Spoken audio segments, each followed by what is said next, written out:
everyone. Welcome back to another interview with an expert. We have a great guy in the house, somebody that I've admired over the years who's done a lot of great things. Your network is endless.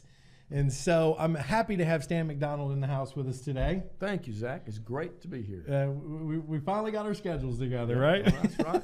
Yeah. Hey, that's a good sign, though, you know? It sure is. When you got two people doing business in the community, and I just think it's a beautiful thing. You and I both always have something going. That's for sure. That is for sure.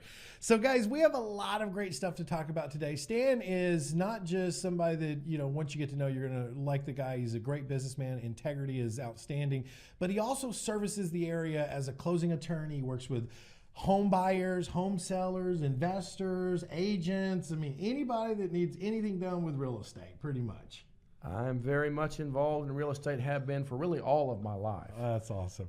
So I've got some very important questions I'm going to dig into with, and really like, what is it that an investor should be looking for when they pick a title company, and things like how you got started, and, you know, just more about like what you offer an investor or anybody that's looking to get transactions closed. And so that's what the show's about today. So so it's going to be an impactful show. We're going to be here for probably 20 to 30 minutes. But before we get started here, we got to take a quick break for our sponsors. So I will get right back. Pay attention.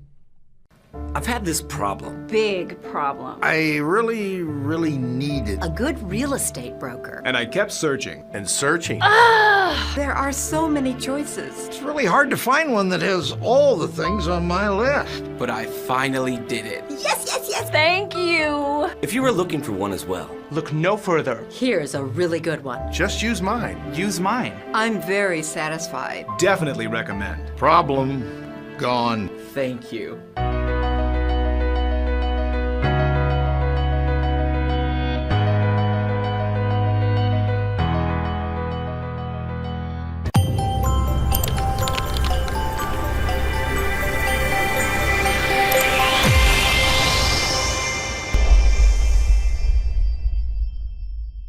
All right, there you go, guys. From the sponsors, yes, Stan was one of those. You saw his little commercial in there, and that's why we have him in here with us. So, Stan, let's just let everybody know who you are. So, go ahead and introduce yourself. Zach, I like to consider myself a blue-collar closing attorney. Love that. I tell people that because I think it fits, because I am a closing attorney and been doing it all my life, and or all my professional career, but I've been in real estate all my life. I picked blue-collar because really I'm kind of like what I've heard it called a dirt lawyer or a land lawyer. Okay. We grew up on the land, you know, my father and ancestors have been farmers, cotton farmers. Right. And we've done pretty good. I don't credit myself, but we've done pretty good in real estate investing over the years. For example, I used to farm what is presently Bridge Street. Oh, wow. Our family used to farm what recently this past year we were the main sellers to Toyota out of Greenbrier. Oh, wow. So we have farmed and invested in real estate at the same time. We farmed a lot of what's now the airport. So growing up, even my dad, who was a farmer, and I guess you'd say farmer developer, he explained to me even in high school that being a real estate lawyer would be a very good idea. But growing up on a farm and being a farmer, it's been all about hard work. Yeah. And my dad was the kind of guy that got most of what he got by hard work. So that's why I come by the blue collar. I like it. Real estate attorney. I like it. And I've been doing title work for at least 25 years now. Oh, man. We started, so now there's a Stan McDonald Attorney at Law, which will handle contractual things, transactions and whatnot. But a lot of people know that title companies also are a very user-friendly way to close your transactions. Right. So we also have the title company, Jacob Title. And Jacob Title it's a name that I'm very proud of. Jacob is a good foundational name. Yeah. You know, you go back to the Old Testament, and one of the greatest promises of all to Jacob's people would be that of possessing, inhabiting, and owning land. Yep. I really believe that a great foundational thing in a country. Such a cool thing. Well, thank you. Now, a great foundational thing in our country that I believe holds us together is ownership of private property. Yeah. People who own land are more responsible people. And so to the degree that I'm able to help people fulfill dreams, fulfill investment opportunities and ideas, meet their goals, I think I literally think it's it makes for a stable country, a stable society, Right. and a happier people. And I think even it's in fact biblical. So the name Jacob title being a biblical name is very intentional. Well, you know I like that. So me and Stan go back, what, 10 years? I think even when you were first coming to town. Yeah, maybe, 10 I think, years yeah, ago yeah. we met, and even back then you were doing closings, and we had a lot more creative type stuff back then because of the market we were in. And that was something that you guys were able to make a fit, right? Because we did a lot of short sales back then. That's what I love about the investors, because those are the most creative people. Right. Those are the ones who can sometimes make something out of, I wouldn't say nothing, but they can take something and develop it into something greater. Right, because it's not that we're just saying, oh, this is how it has to fit. We're looking at it saying, how can we make it work? And a lot of that has to do with who you have on your power team. And we're constantly talking about power team, especially at the Madison County RIA, when people come in and they're brand new and they're trying to get their heads around what's the first thing they need to do. We always say, build your power team. And part of that power team is having a closing attorney and an escrow office and a title company, which all kind of encompass the same thing. And, and this is why we send everybody to you, because, my history with you, I know that you understand investors, because let's just be honest, Dan, there's a lot of closing attorneys out there, but they don't all understand the creative world that investors play in. A lot of people who do real estate, and I don't blame them, but a lot of people in the business would like to always do the cookie cutter thing. And when times are good, and, great, which they are sometimes in real estate, doing the cookie cutter thing is just fine. Yep. But in real estate, things go like this sometimes. Yes. There's an up and there's a down. Sometimes there's winners, sometimes there's losers. The creative, resourceful real estate investor knows how to make money when it's going up. Yes. And then know how to make money when it's going down. Right. And I would just say to listeners that are investors, sometimes you make more money when it's I going was down fixing to than say, you do when it's going up. But it's not everybody that understands that. They is don't. Zach? No, they do not. And I think your closing attorney and your title company would do well to be a guy who respects, understands, and appreciates that. I agree. Because you want a positive team. Yes, you do. And one that's willing to say, look, I may not understand that, but help me understand it, and I'll do some research, and we'll figure out if we can do it with you. It's that part of the relationship. And something you just said is so funny, because I say it all the time. Like, look, I love our hyper market right now. I mean, it's great for all kinds of people to start getting in. But I have made more money when the market was down than I did when it's up. Because, like, you take, for example, like properties that I was buying in California. 10 years ago, I was buying them for $80,000. Now I'm selling them for $400,000. Yeah. It's just, it's the difference in the cycle. So it goes back to you said, and another man that's pretty famous out there says the same thing. Warren Buffett. Oh, yeah? He says, Who's he? Just kidding. Oh, Is that Jimmy's cousin? Which, yeah, he's part of the franchise. Yeah. But Warren Buffett even says, be greedy when people are fearful and be fearful when people are greedy, right? That's pretty good, And yeah. so, he talks about that from investing points of view. So one of the things I do want to kind of make sure that we touch on is, in this area, are you working from Huntsville to Athens to Decatur? Are you working in all northern Alabama with your Jacobs title? Really, it's actually all of North Alabama. We do closings in Birmingham. We have good clients in Birmingham and North. Don't do much any south of Birmingham. Gotcha. We are licensed in Tennessee as well. We are regular closing agents in Nashville and South and Fayetteville and so forth. So our reach is fairly broad. So so if we were to kind of talk to the investor who's watching this, and maybe they're brand new, they haven't been to one of our meetings yet, and they're seeing you for the first time, and they know in their mind, I've got to build a closing attorney. What is something that you would say to a new investor when it comes to what should they look for as an investor that's going to be doing stuff like assignment of contracts, maybe subject twos or land installment contracts or wrap mortgages or just normal closes? What would you say to that new person that they should be looking for when they're out picking some form of closing attorney? Well, the first thing I think is really big is that you have to have a closing attorney or a title company that is a respecter of what the investor is trying to do. That's good. And they need to have knowledge about it too, because there's people who are going to make a good, fine living just doing the cookie cutter thing all day long. Right. And some of the when you start taking contracts in that have subject to contracts or back-to-back closings or this sort of thing, there are some who just would, you can tell by the look on their face, they just would rather do what they do all day long. I've been there. And not try to, I guess clean the fish in the boat and worry about taking it home and eating it. Well, it's almost like they don't even want to learn that. Mm-hmm. Yeah, and I just think that that's a shame because again, to me, the real estate investor is the creative one. They're the ones who are the trailblazers. They're the ones who are pioneering, cutting the path, and God bless them. A few years ago, in 2007 and 2008 was a pretty serious real serious mortgage debacle. Yes, it was. And myself and a couple others asked ourselves the question, like you're talking about right now. We said, how do you? Our suspicion was that even during the Great Depression, some people made money. Yes, okay, they did. And so we thought, well, this can be true also in the mortgage business. So we looked at what the needs were out there, and we developed what was called a short sale negotiation business. Yeah. And we were the saviors, frankly, for a lot of people whose houses were underwater. Yep. And people didn't realize it, but you had a lot of great tools availing yourself, and it was good for investors buying the property that was underwater. It was good for the sellers who were selling it.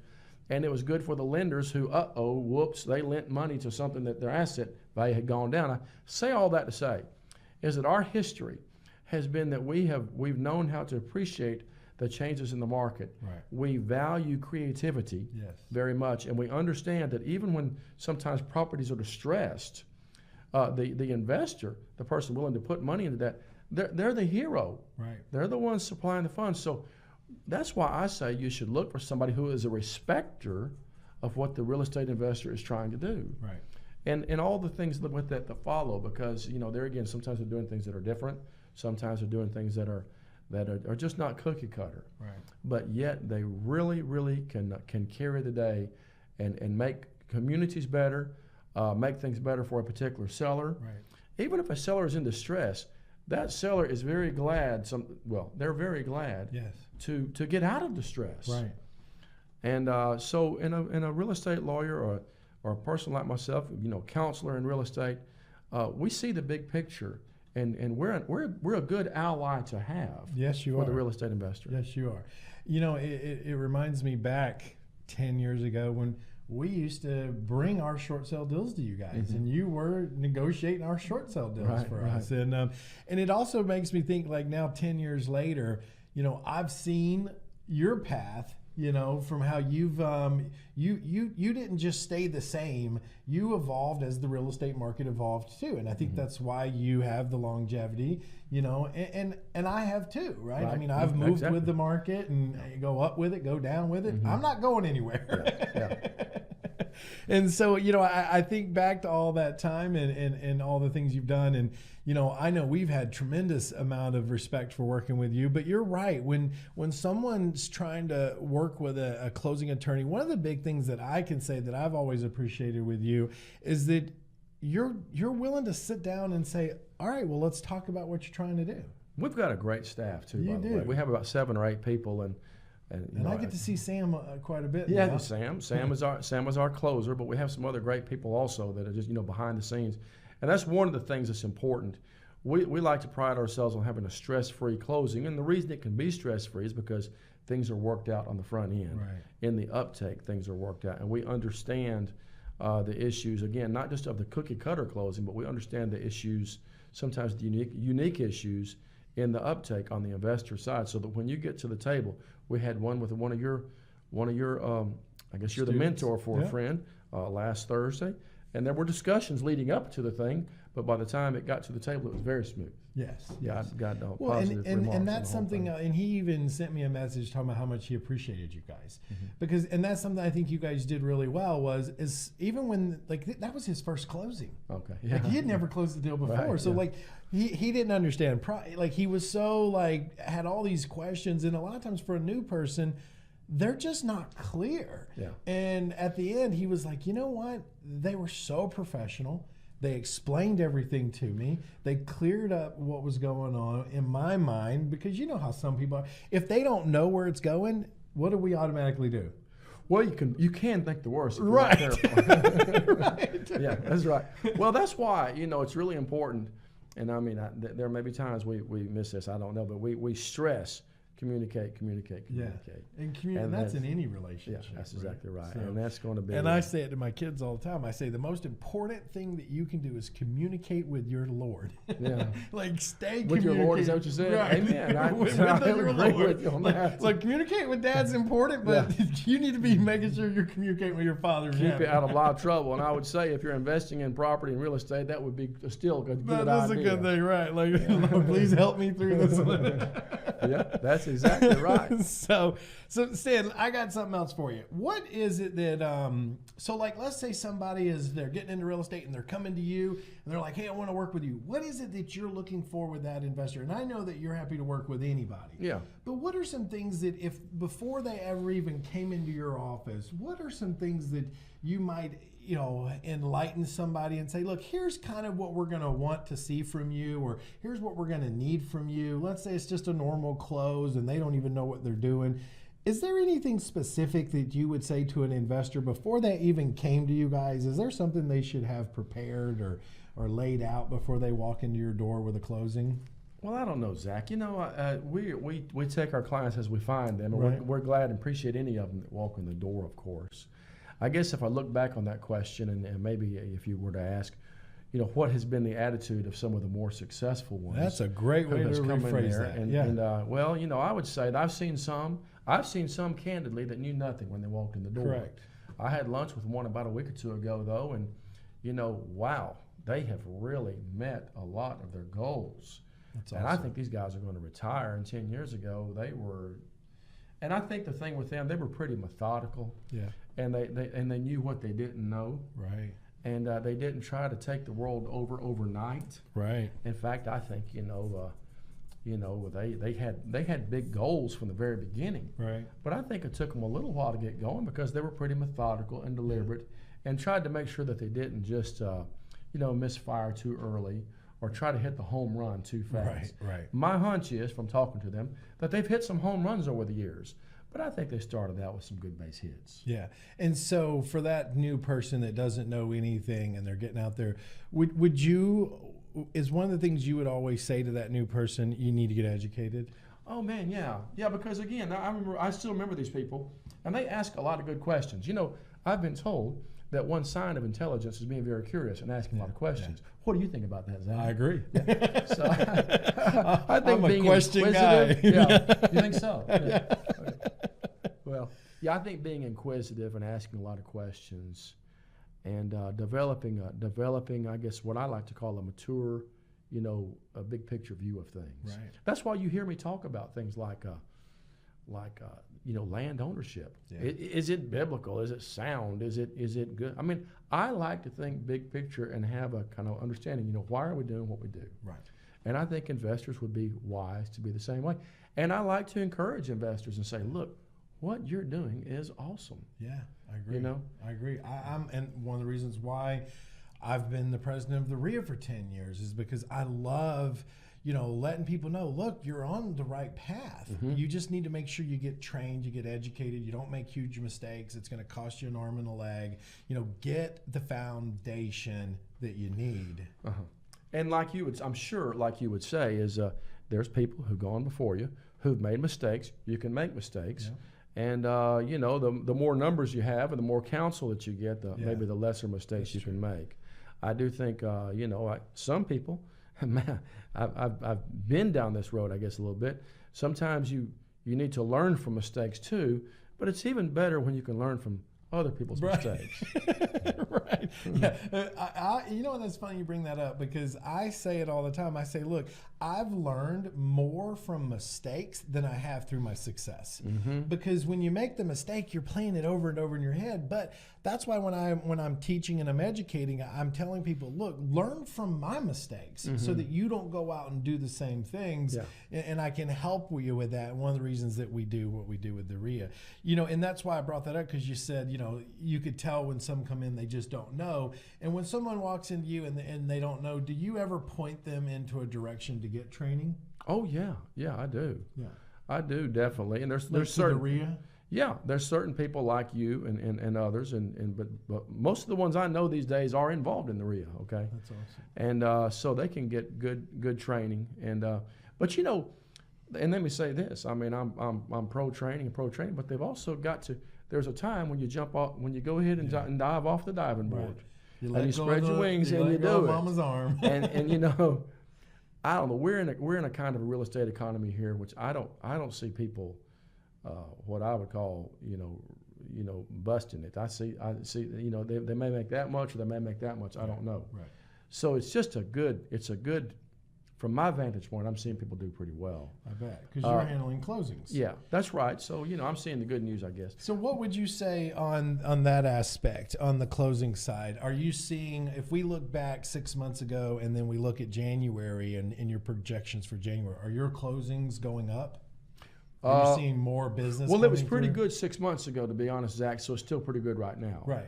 I haven't seen what I would say just, you know, a big elevation because it was already pretty good.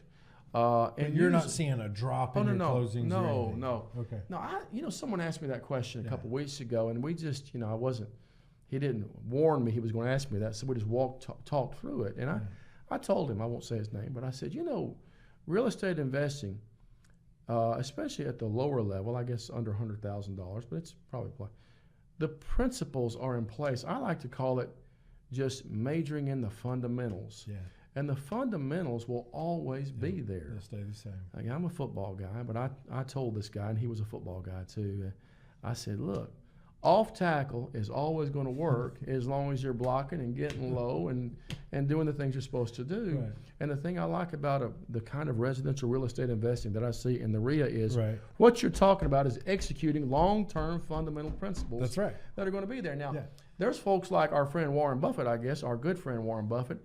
He learns how to run the multiple offense and do things, and he's probably got all kinds of things going on. Right. But this local investor, those fundamentals are going to be there for them. That's true. They really are. That's it's true. the blocking and tackling. And you know what? That's funny that you Stan, we got a lot. We could talk for hours.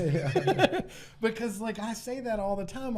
I say, look, there's a core principle to investing that if you learn it and you know it, you can use it for the test of time. Yeah. It's not like, oh, there's a new loophole in the government system and you can make a million. No, like if you learn these core principles, you know what I mean? Like it was here before I ever was born. It was here before I ever invested, and those were taught to me, and you just use them depending on which market you're in, and you can keep moving. Again, and not to do too much football, but this is a pretty good football state.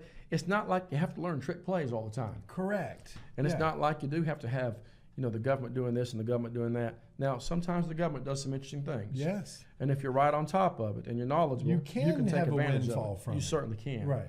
But I guess what I'm saying, though, is also you're always going to have those fundamentals. Right. And if you've got that kind of foundation here in Huntsville, Alabama, right, it's gonna serve well. And our market's doing fabulous. It's doing pretty darn good. I'm tickled to death on where we're going over the next 5 years. And like they say about the economy, sometimes you'll hear the economists say the fundamental indicators are in place. Right. It just is in Huntsville. Well, Stan, tell me this. What all can you do for an investor? What's some of the stuff that you do? Like, what all do you close on? If for an investor who's looking at this, do you close on everything? We do. I mean, we've got several commercial deals this month, and those can be all the way from multi-million-dollar deals. It can be apartments. It can be townhouses. It can be raw land for developments. And we do residential. Shucks, we do closings for a little old residential piece of property for $10,000. Someone's going to put $10,000 in it and hope to sell it for $45,000. Right. We do that all day long, and you do LLCs? Everything in between. We do create LLCs for people because a lot of our investor friends, you know, they use those as vehicles to invest. That's right. And it's so, and of course, you know, there's always things like land sale contracts, contracts land for installment, deed, all those things that I guess I refer to those as tools. That's right. It's just another way to control a property. That's exactly right. So you deal with private, like let's say there's a promissory note between me and a private. Certainly. We submit it in, you draw the mortgage, you make sure the money gets handled correctly. Certainly would be owner financing. And owner financing has different options, one of which is a private note and mortgage. So we try to be, you know, really full service in that way, and try to understand everything that's in the market for the investor. We simply try to be there for them. We don't want them going somewhere else. Of course. And yeah. so we learned how to do you it want to all. build long-term relationships. So we've got 2 or 3 lawyers, like I said, that when something comes in that's really off the beaten path, we have an attorney who builds some contracts from the ground up, Right. Depending on what our investor's trying to do. And that's what I like about what you guys do, because you are really trying to build long-term relationships. You're really trying to say, look, I don't want to just close this transaction and see you later, but I want to close this transaction and I want to understand how you invest so that we can be better at serving you on the next one and the next one and the next one. So on a typical closing, let's just say it's a standard, I'm paying cash to buy a house and I'm going to go fix it up and sell it. About how long does your office need for that? Oh gosh, not much. A lot of times, now if it's a cash deal, Zach, Yeah, I'm talking if we're coming in with cash. well, 3 to 4 days. 3 to 4 days. Yeah, I mean, if it's a cash deal. Yeah, where financing is a little longer. Right. Yeah. Usually, if the end consumer or the buyer has a mortgage company, it's really them that we're waiting Right, on. because you're trying to get all the stuff from them for Exactly. approvals. Exactly. I But we can understand. we have a full-time title search expert and he'd be a great guest on your show, by the way. Would he? But he's a full-time title expert. He was a partner of mine in the short sale business. Super guy. And but he works exclusively for us. I don't know that he ever has a title request that it doesn't have back in 24 hours. Oh, wow. He That's just he stays with it and prides himself in it. That's fast. And he's been with us for over 10 years. That's fast. Hey, one of the things you talked about that I really loved, you were talking about, being a hero in the community. And I relate that to some of the stuff that we're doing at the RIA is we're running our outreach program, right? Like we want to serve the community more. We want to find like how we can help the Habitat for Humanity, the Harvest House out in Harvest.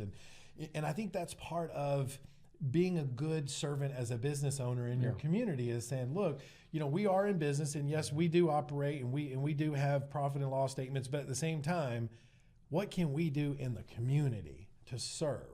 And I think that comes from just my love for my church too, because I love serving the church and it kind of overflows into the community. Like, how can I serve the community? You guys do that too, though. Yeah, I've picked up some observations over the years. Yes. I've tried to pay attention to what goes on in the world around me. I have I guess I try to be circumspect, I guess they might say is the word. And it seems to me that anything that the government can do, I like to say that private sector, churches and individuals can do even better. I agree with Can that. do even better. I And agree. it's partly because, when you're getting in the community and you're I know, Zach, that when you're dealing with maybe a distressed property or something like that, you have to really find out what's going on. True. You have to really get to know human beings. True. And there's nobody more closely connected to folks when you're solving their problems. You and I, happen to know we both go to good churches, and I happen to know we have mutual friends. Some of them in the RIA, and boy, our people are they are commonly very, very involved. Yeah. And these are human people who need the human touch. Yep. And investors, they understand that.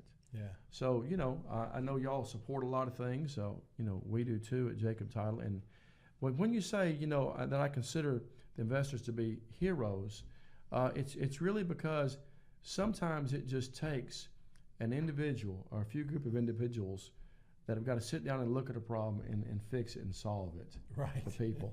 and what is that what is that, Zach? That's called meeting a need. Yes. It's what it's called. And we call it being a provider to a solution.